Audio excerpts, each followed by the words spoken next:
Hi friends, welcome to ఎస్కేవైఎస్.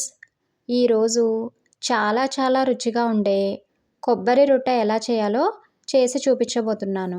తప్పకుండా try చేయాల్సిన recipe, చాలా ఈజీగా ఉంటుంది. ముందుగా పచ్చిశనగపప్పుని నానబెట్టుకోవాలి. దానికోసం ఒక గిన్నెలో 3 స్పూన్స్ పచ్చిశనగపప్పు వేసుకొని శుభ్రంగా కడిగి నీళ్లు పోసి హాఫ్ అన్ అవర్ నానబెట్టుకోవాలి. తర్వాత కొబ్బరిని తురిమి పెట్టుకోవాలి. నేను ఒక కొబ్బరి చిప్పని తురిమి పెట్టుకున్నాను.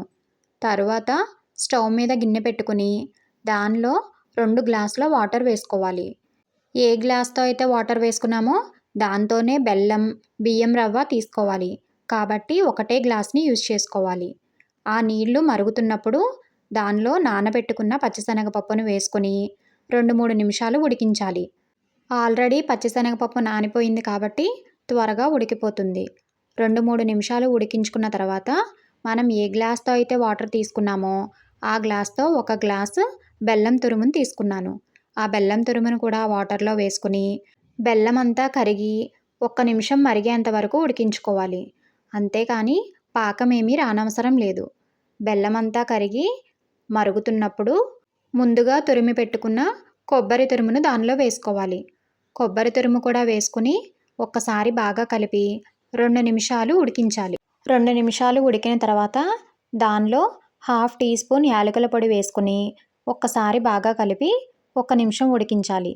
తర్వాత దానిలో 1 గ్లాసు బియ్యం రవ్వ వేసుకోవాలి. ఏ గ్లాస్తో అయితే బెల్లము, వాటర్ తీసుకున్నామో అదే గ్లాస్తో బియ్యం రవ్వను కూడా తీసుకోవాలి. బియ్యం రవ్వ సన్నగా ఉన్న రవ్వను తీసుకుంటే రొట్టె చాలా బాగుంటుంది.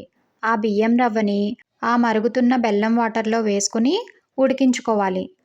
కలుపుకుంటూ దగ్గరికి అయ్యేంత వరకు ఉడికించుకోవాలి. సన్నగా ఉన్న రవ్వ అయితే త్వరగా ఉడికిపోతుంది. ఆ వాటర్ సరిపోతాయి. కొంచెం లావుగా ఉన్న రవ్వ అయితే ఇంకో హాఫ్ గ్లాస్ వాటర్ ఎక్కువ పోసుకోవాలి. అది చూసుకుని వాటర్ని అడ్జస్ట్ చేసుకోండి. ఆ మిశ్రమం అంతా దగ్గరికి ఉడికేంత వరకు ఉడికించుకోవాలి. బాగా దగ్గరగా ఉడికిన తర్వాత ఆ గిన్నెని పక్కన పెట్టుకుని ఒక ప్యాన్ తీసుకుని రొట్టె వేసుకోవాలి. నాన్ స్టిక్ ప్యాన్ అయితే రొట్టె బాగా వస్తుంది. నాన్ స్టిక్ ప్యాన్ని స్టవ్ మీద పెట్టుకుని 1 స్పూన్ నెయ్యి వేసుకుని ప్యాన్ అంతా స్ప్రెడ్ చేసుకోవాలి. నెయ్యి కాగిన తర్వాత మనం ఉడికించి పక్కన పెట్టుకున్న బియ్యం రవ్వ మిశ్రమాన్ని రొట్టె వేసుకోవాలి. రొట్టెని మీరు ఎంత మందంగా కావాలంటే అంత మందంగా వేసుకోవచ్చు.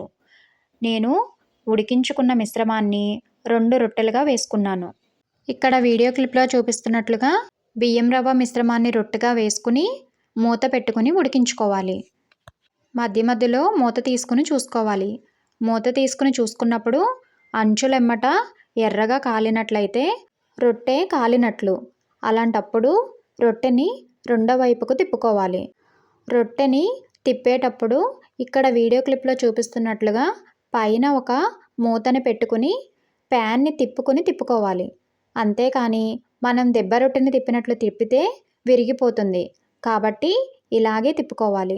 తర్వాత మరలా స్టవ్ మీద ప్యాన్ పెట్టుకుని 1 స్పూన్ నెయ్యి వేసుకుని ప్యాన్ అంతా స్ప్రెడ్ చేసుకుని ఆ తిరగవేసుకున్న రొట్టెని ప్లేట్లో నుంచి నెమ్మదిగా ఆ ప్యాన్లోకి వేసుకోవాలి. వేసుకున్న తర్వాత మూత పెట్టుకుని రెండో వైపు కూడా బాగా కాల్చుకోవాలి. రెండో వైపు కూడా 5 to 7 మినిట్స్లో కాలిపోతుంది. రెండో వైపు కూడా తిప్పి చూపిస్తాను చూడండి. అలాగే మూత పెట్టుకుని ప్యాన్ని తిప్పితే ఈజీగా వచ్చేస్తుంది. చూడండి, చాలా బాగా కాలింది కదా. పైన క్రిస్పీగా లోపల సాఫ్ట్గా చాలా బాగుంటుంది. వీడియో నచ్చితే చిన్న లైక్ ఇచ్చి సబ్స్క్రైబ్ చేసుకోండి. Thank you.